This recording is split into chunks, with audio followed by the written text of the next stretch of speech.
Hey guys, how's it going? Chad here with Green Light Shooting. So today I want to run you through a quick tutorial on probably the most common question that I get asked, as well as probably the most common mistake that I see new shooters making. And that all has to do with grip, specifically the grip on a semi-automatic handgun. So to start out, I'm going to run you through the most common mistakes I'm seeing, the way that I see new shooters holding the gun, and then I'll show you the best way to hold the gun to manage recoil and get your follow-up shots quicker and more on target. So start out, I'm going to use this gun right here. Make sure it's clear, so my chamber's clear. I have no magazine in, so I'm good there.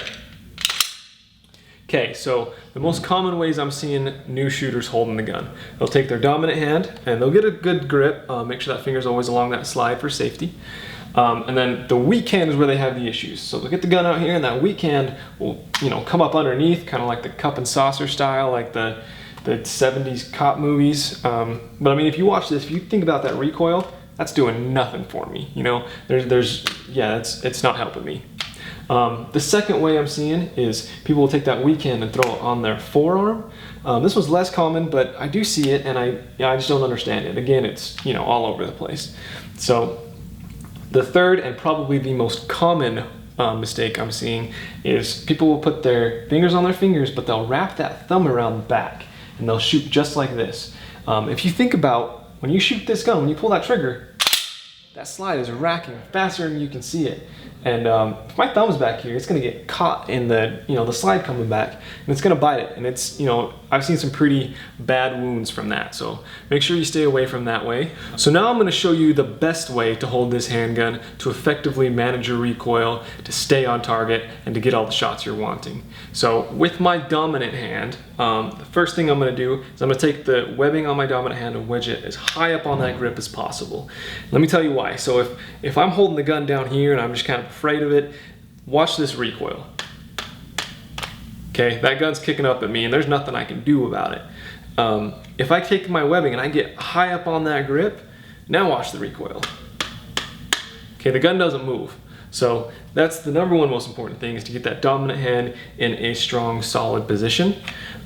Next up, with my weak hand, if you see this opening right here on my grip, I want to take the butt of my palm right here on my weak hand and stick it right in that opening, wrap my fingers around so you can see on the front. I'm wrapping my fingers around there. The base of my palm is sitting right against that grip. My thumbs, my dominant right thumb is sitting on top of the weak left thumb, and my thumbs are riding high up on the slide. And the reason for that is, again, the higher up on the gun I am, the less it can kick up and recoil back at me.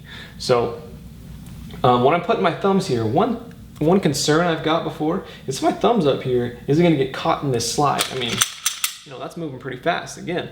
So no, you don't have to worry about this at all. The reason it's going to hurt in the back, look at those slide serrations. I mean, that can cut you pretty easily. Something along here, there's nothing like that. So you don't have to worry about your thumb getting bit, anything like that. As long as you're keeping both those thumbs forward, you'll be just fine, I promise you. Okay, so to recap, on my dominant hand, I've got my webbing in my hand pushed all the way up as high as I can on that grip. With the left hand, I'm taking the base of my palm, sticking it right in that opening, fingers around fingers, both thumbs forward, right on top of left. The grip should look something like this. All right, so one thing with this grip is you don't want to feel like you've got a real tight death grip on it. Either with my dominant or my weak hand. The way it should feel is almost like it just flows in together to create kind of a really solid, controlled feel on the gun. What that does is it lets you free up your trigger finger here, so you can come down on the trigger and pull straight through. You don't want any tension built up in here, and when you have a real tight death grip on it, your finger's gonna start jarring this way and that way, and you won't get those bullseye shots that you're looking for.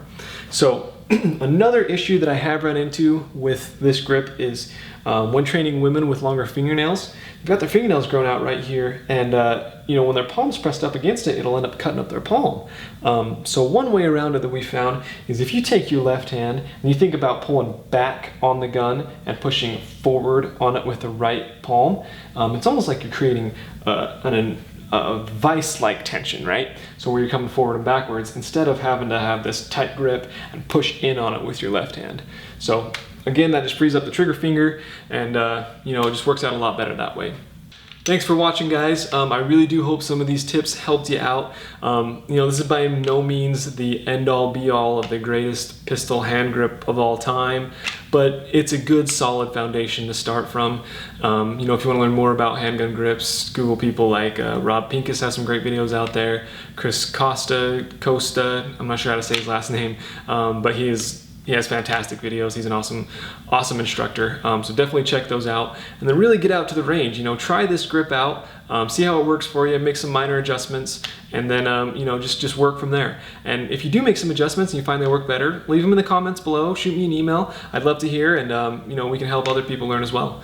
So please stay tuned for some future videos. Next up, we've got things like trigger control, stance, body positioning, body movement, all sorts of stuff. All of those tips collectively will hopefully help you manage that recoil more effectively. Again, find your targets, stay on target, and just come up quicker with that second follow-up shot on target. If you follow these tips, hopefully your targets will start looking something like that. So I do appreciate you watching, and we'll see you next time on Green Light Shooting. Thanks, guys.